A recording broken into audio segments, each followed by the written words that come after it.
Welcome back to another episode of Alestletics. I'm Sam Muren, and joining me is Audrey O'Rennick, obviously your hosts for this show. Audrey, how are you? Well, gang, it is 7:20 p.m. and we are locked and loaded on this podcast, so... Yeah. We've been here all day. We're here for you. We're here for you. All right, well, let's kick into some happy news. A little bit brief, too. We have a few sports that have kind of, one entering the OVC championship for fall and the other kicking their season off. Let's start with golf, though. Audrey, tell us a little bit about golf. So golf has played twice. They played earlier in September, and then they played just recently. And then so in their first game, they actually got 12th out of 12th place at their first invitational, and then they got 5th out of 14th in the most recent one. And then they're actually going to be playing this weekend at the SIUE Invitational. A standout player is Brady Kaufman. As usual, he was a standout player last year and a standout player this year. And so at the UT Martin Grover Page Classic, which was just on September 16th, he actually got 5th place out of all. So kudos to him. Yeah, and get a chance to watch him here at home, too, at the SIUE Invitational. Yes. So, but that wasn't the only team that's been doing well with some success. We also have tennis, which there's not this is their fall season, so it's not like they're in season. That's not the season that they take the most serious, it feels like. Yeah.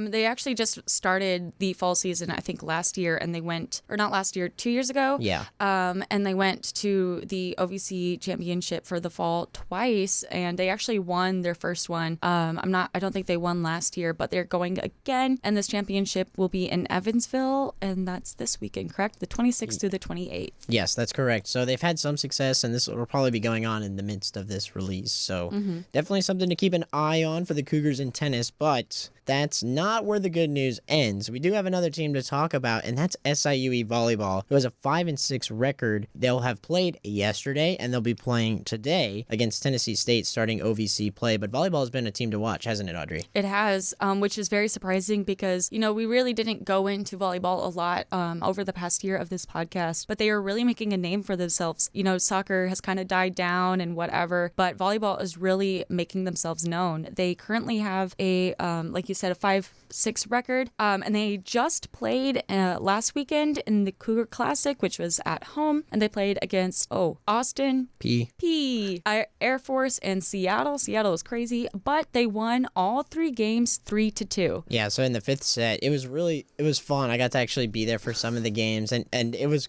cool. It was cool to see them, and they dominated. They were the only team to go 3-0 at the Classic, so it was a really fun weekend, I think, for volleyball. It kind of gets the team vibes going, and it builds up their record, 5-6. They also played in the Northern Illinois tournament. I believe that was pretty recent as well, and they walked out with the 2-1 record. So you can see they're doing some good things. Hopefully that leads into OVC play, and maybe they can squeak their way into the top of the conference standings there. But unfortunately, on the other hand, that is where the good news ends, and we've been kind of alluding to it. Well, let's start with women's soccer. So we have kind of hit on soccer in our last episode, and we don't want to keep hitting our head against the wall, but women's soccer, we're going to keep hitting our head against the wall. Yeah. The record has not improved. They are sitting at a 1-8-1 record. That record will be inaccurate because they'll have played on Thursday, which is this is after we're recording it, so they'll probably have either another loss or a win, maybe. Or another loss. But they'll also be playing Little Rock tomorrow. So they are in the midst of OVC play, but as we're recording this, so this is before the Tennessee Tech game, they have not scored a goal in their last 3 games. 0 goals, Sam. That's not a winning recipe, Audrey. It's not a recipe for success. But, this, like I said, it's hard and just not to actually take your head and hit against the wall. There's talent, and it's just kind of, how do you put it together for a win? We talked a lot last episode about them being kind of discombobulated, if you will, and not on the same page. And it looks like they're not reconvening anytime soon. Yeah, it's going to take a kind of like a shock moment or just a big change or a big shift to really, especially once you start stringing those losses together. It's hard to get out of that hole. You're just digging yourself deeper and deeper. Okay, well, but they're not the only ones that are digging holes of losses. We also have men's soccer, and this is the shocker. This is very unfortunate, Sam. I'm like wincing. No, like I again never experienced a losing season as an SIUE soccer fan, but they are not having a winning record at this moment, at least in regular play. So they are at a 1-6. They have not started OVC play yet. But I think highlight is they lost the bronze boot. I didn't get to talk about it. This is a few weeks out of date, but they lost 2-1 to SLU, and that it burns. And now that we're seeing this 1-6 record, it burns a little bit more. And at the time of this recording, they've been on a 5-game losing streak. So going into OVC play, it's not looking good. Now, there is a positive though. They have been close. They have been really close games. If you look at the spread of games that they've played recently, the losses aren't dramatic. But even on the broadcast, they were talking about it's just like 5 minutes of really bad, careless mistakes, and then turns into 2 goals for the other team, and then they can't mount a comeback. It cost you the game. That 5 minutes, even though it's just 5 minutes, it costs you everything. And it has been repetitive, not just one. So they've got to find a way to either A, overcome mistakes, or B, stop having 5-minute problems and maybe play mediocre for 5 minutes or instead of bad, mediocre might be 1 goal against instead of 2, but but it's not just careless play, it's red cards and just it's almost I don't even know. It literally is red cards and fouls and falling and all of this. It's just so ridiculous. It's like a play. It's like drama. It is. They need to get out of their own head a little bit. Just play the game. Focus on the game. Focus on winning. And I don't think they've done that. And not for 90 minutes, but for 75 minutes, yes, they're a winning team. It's those last 15 where they're not. But they will be playing Lindenwood tonight for homecoming. So we have a homecoming game on the release of this podcast, so it'll probably be the first time and last time. Right. But it's exciting because Lindenwood is a good team. Again, talking with Joe Pott, he mentioned to me they've been building up their program, especially at the Division I level, and just being in the OVC. This is something that they're really aspiring to take dominance, and soccer might be their avenue to do so. So the reigning champs, they got a challenge coming in for the first game of OVC. But Audrey, what are you looking forward to for this homecoming game? I really want them to win. I don't know. I just need them to lock in. Soccer is my favorite sport, and just sitting there and watching them just do what they do, it just gets me ooh, I don't know. I just think a win and just more focused on the game itself and within your team, and not more aggressive towards, you know what I'm trying to say is no, I get it. Stop fighting and start flourishing. Do that. Yeah, just stop losing. Yeah. Stop. Well, you know what? I think honestly, taking a note out of volleyball's book a little bit, which is crazy to say. I never thought we'd say that on this show while I was here. Get out. But they had some really impressive wins. Austin P was obviously not the notable team in that Cougar Classic, but Air Force, Seattle, they were good teams. Good just watching them, and good on paper as well. I think that's the key here. Get a good win.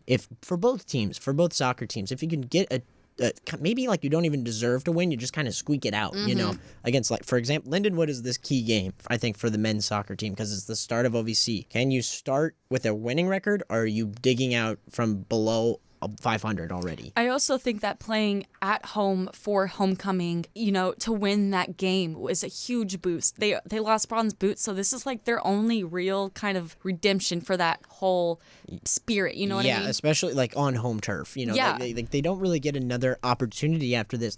Obviously they'll be playing at home, not saying they're not. How many people are going to show up? Right. So this is the game that's marketed the most, other than bronze boot. Yeah. And if they go to NCAA, but that's off home campus. So this is the most important game where the fans' eyes will be on it. I think that you definitely need to have a good showing, and it's a good team to prove it against too. Yeah. We'll see what Kale Wasserman has cooked up. We'll see what the team has in store. Hopefully not red cards. Correct. But I will say, maybe they can key into last year's homecoming success when they beat Southern Indiana 2-0. So they do have that going for them. Yes. They do have good records on homecoming in their last few years, especially last year.